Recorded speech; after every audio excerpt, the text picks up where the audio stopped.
Hello friends, this video on motion in a straight line part 9.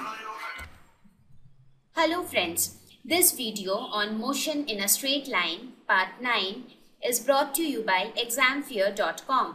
No more fear from exams. Please make sure that you have watched part 1 to part 8 before going ahead with part 9.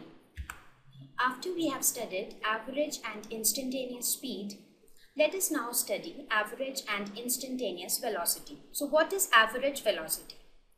Just recall, velocity is nothing but the rate of change of displacement or position, right?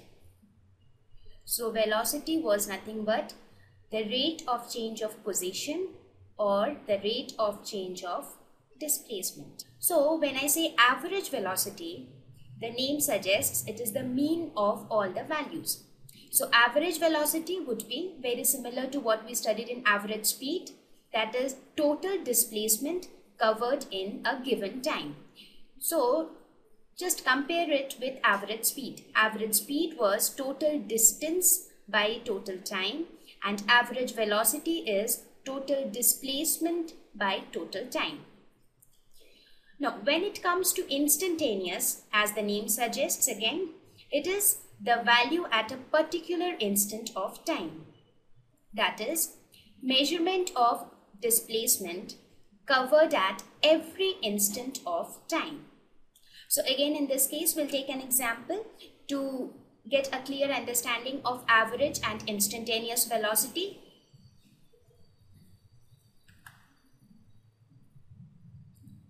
Let us suppose this is Ronnie's home and this is the church. Now this is Ronnie and he wants to travel from his home to the church. Let us say that the distance between his home and the church is 1 kilometer. And Ronnie takes 1 hour to cover this distance. That is, he reaches the church now. So he covered 1 kilometer in 1 hour. So if I ask you what would be the average velocity and the instantaneous velocity in this case? So let us just find that out. So as per definition, the average velocity, let us say the average velocity here is V1. So V1 would be equal to the total displacement from home to church. In this case, you can see that a straight line joining the home and the church. So the total distance will be equal to the total displacement. So here the total displacement would be DHC divided by the total time taken, that is T1. So this will come out to be 1 kilometer per hour. Now, when I talk of instantaneous velocity, what I mean is the velocity at any instant of time between these. Like suppose Ronnie started from his home. So initially we considered that t is equal to 0 because this is from where we started counting the time. So here t was 0. Now he took 1 hour to reach the church. That means when he reached the church, the time was 1 hour. Now in between, at any instant, let us say at t is equal to 10 minutes or t is equal to 15 minutes, 20 minutes or any particular interval of time. So the value of velocity at any particular instant would be the instantaneous velocity. Now when we plot the graphs for this, I'll show you how we can get the value of instantaneous velocity. Now let us suppose Ronnie travels further from the church to his school. The distance between the church and his school is given as 2 kilometers. And Ronnie takes 2 hours to cover this distance. So this is T2. Now if I ask you what would be the average velocity while he travels from the church to his school? So here again we'll apply the same concept, that is the average velocity here, let us say that is V2, would be the total displacement. Again, total displacement here would be the total distance, that is DCS, divided by the total time taken, that is T2. So this will come out to be 1 kilometer per hour again. So we got the average velocity between church and school. Now Ronnie goes further from the school to the playground, where the distance between the school and the playground is again given as 3 kilometers, and the time which he takes to travel this is 3 hours. Sorry, it is 2 hours. So even in this case, the average velocity, that is denoted by V3, would be equal to the total displacement, that is DSP, by the total time taken. So this would come out to be 1.5 kilometers per hour. So what did we see? We found that these are the average velocities for each of these journeys, that is from home to church, from church to school, and from school to the playground respectively.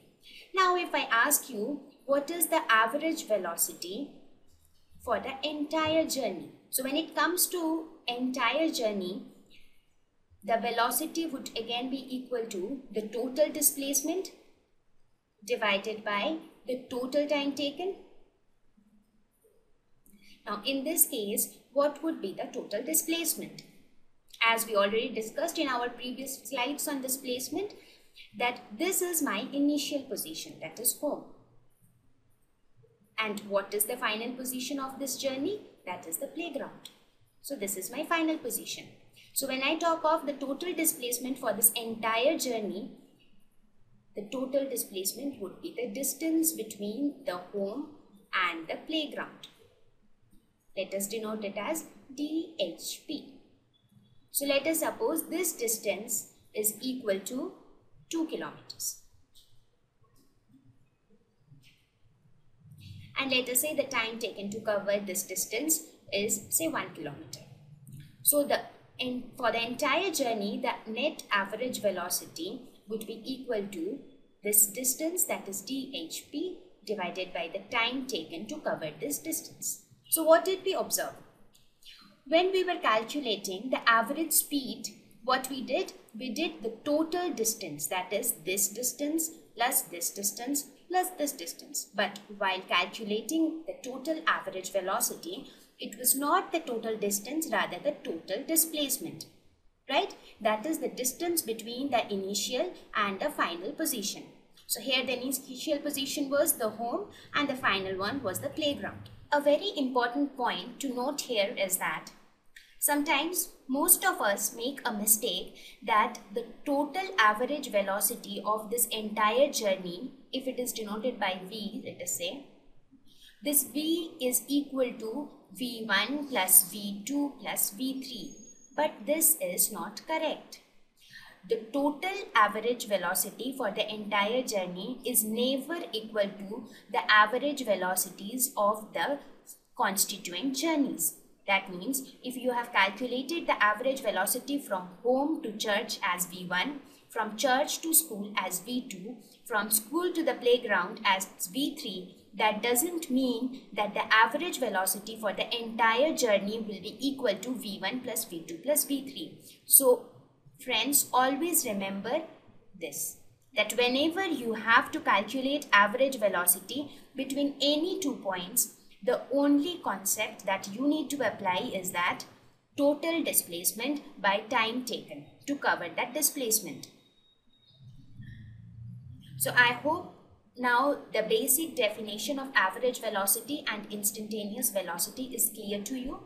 Now we'll proceed further and try to plot the graphs of the velocity with respect to time for this particular scenario. Thank you. Visit examfear.com to watch free educational videos, try free online tests, get the best quality study materials, study from the best tutors and mentors, and much more. Thanks once again.